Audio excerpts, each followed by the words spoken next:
We have Tapu Fini making its Pokemon Go debut. Are you guys ready to take down this Pokemon, know the top counters and everything else? So with all that said, let's jump right in.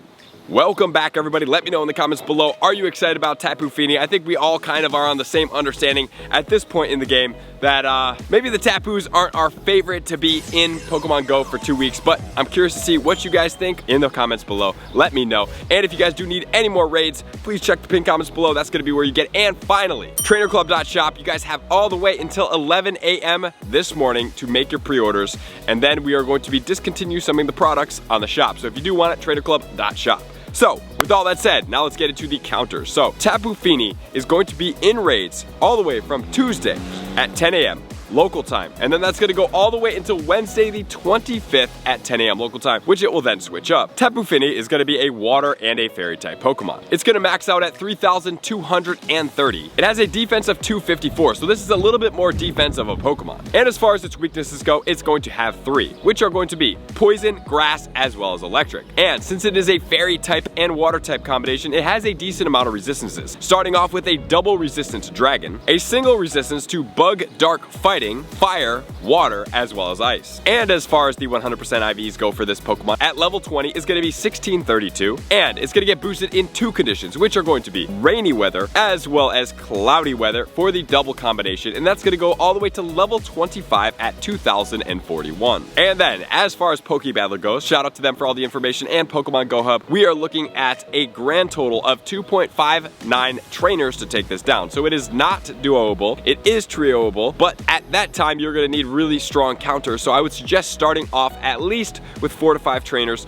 and then going to see how much time you have beat it by and move on from there. And then as far as the moveset goes, it gets hidden power, which can then turn into a bunch of different things. However, hidden power doesn't really affect when you are fighting it. And I just want to point out there, guys, that this is what we are seeing right now. There is still a possibility that they could get a little bit of a moveset shakeup, and then it's also going to get water gun for both fast moves. And just remember, as far as hidden power goes, once you catch this Pokemon, if it has water gun, you can TM it into hidden power, but hidden power then will only be able to be TM'd into once for a change. It will not change every single time you TM it. Once that hidden power is assigned to that Pokemon, that is the hidden power that it does get. And then as far as the moveset goes, it gets Hydro Pump, it gets Surf, it gets Moon Blast, and then it also gets Ice Beam. So it gets a nice, good combination of different moves. And since this Pokemon is going to be weak to grass, we have to be careful because Ice Beam will hit these grass Pokemon extremely hard. So we do definitely want to be cautious. So now let's take out of this and let's move into the counters, starting off with the shadows. The number 1 shadow Pokemon. Can you get it? It's going to be in spot 3. It's going to be Shadow Raikou with Thunder Shock and Wild Charge combination. 730 seconds to take it down with 27 deaths. It is going to be beat out by 2 megas, but obviously we can only choose 1 mega. We will check those out here in a second. And then also it's going to be Shadow Electivire in spot number 2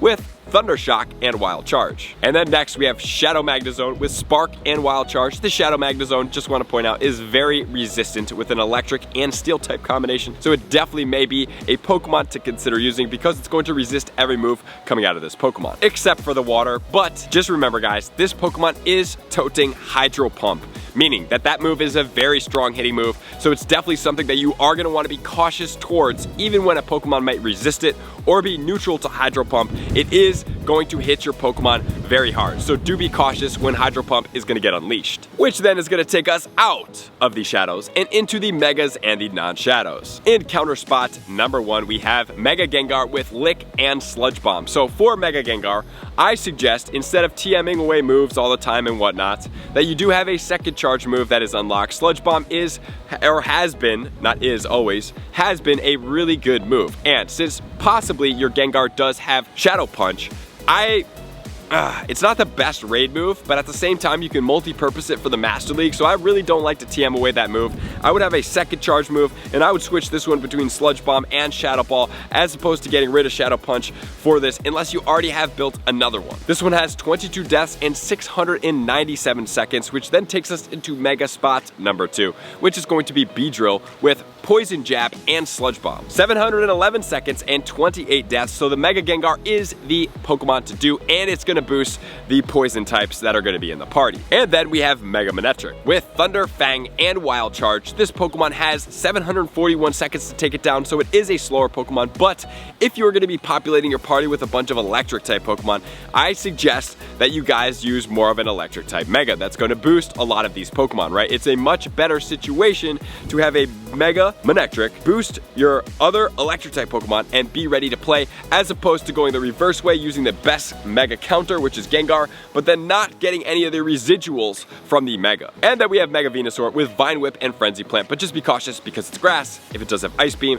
this is not the Pokemon to use, so I would steer away from this one, which then the first non-Mega in spot number 5 is going to be Zekrom with Charge Beam and Wild Charge, which is going to be 789 seconds to take down. And then we have Zarude with Vine Whip and Power Whip. Be cautious with the Zarude because it is going to be weak to Ice Beam, and it's also going to be weak to Moonblast. And then next we have the Thundurus Therian form, which is going to be Volt Switch as well as Thunderbolt. And then we have Mega Ampharos with Volt Switch and Zap Cannon. Be cautious of this Pokemon. It is a Dragon type combination, so this Pokemon is going to be weak to Ice Beam as well as Moonblast. And then we have Thundershock Wild Charge on Raikou. And then we have the Roserade with Poison Jab and Grass Knot. We have Thundershock Wild Charge on the Electivire. And then we have Spark and Wild Charge on Magnezone. And then we have Bullet Seed and Grass Knot on Tapu Bulu. And then we have Mega Latios actually, Zen Headbutt and Solar Beam. I would probably steer away from this Pokemon. Obviously we have much better Megas. Then we have Spark Wild Charge on the Luxray and Thundershock and Thunderbolt on the Zapdos. And if you guys do want to pause here and check out more of these counters, please go ahead and do so. Which then is going to lead us into the weather conditions and how it's going to affect the Pokemon. Number 1, we do have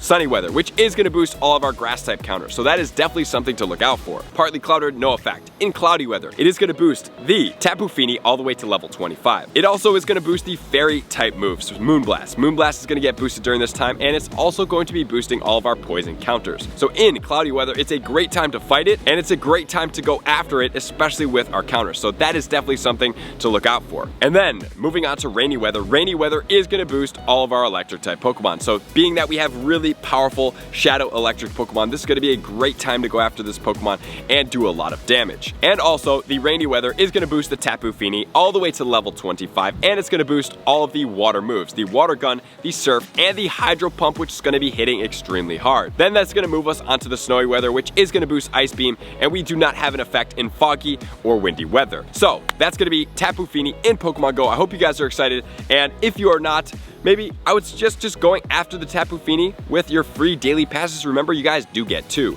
So I appreciate you guys being here as always. To all of my likers, commenters, subscribers, Patreon members, everybody takes their support, subscription, and participation to the next level. I'm gonna see you guys out in the next video. Peace.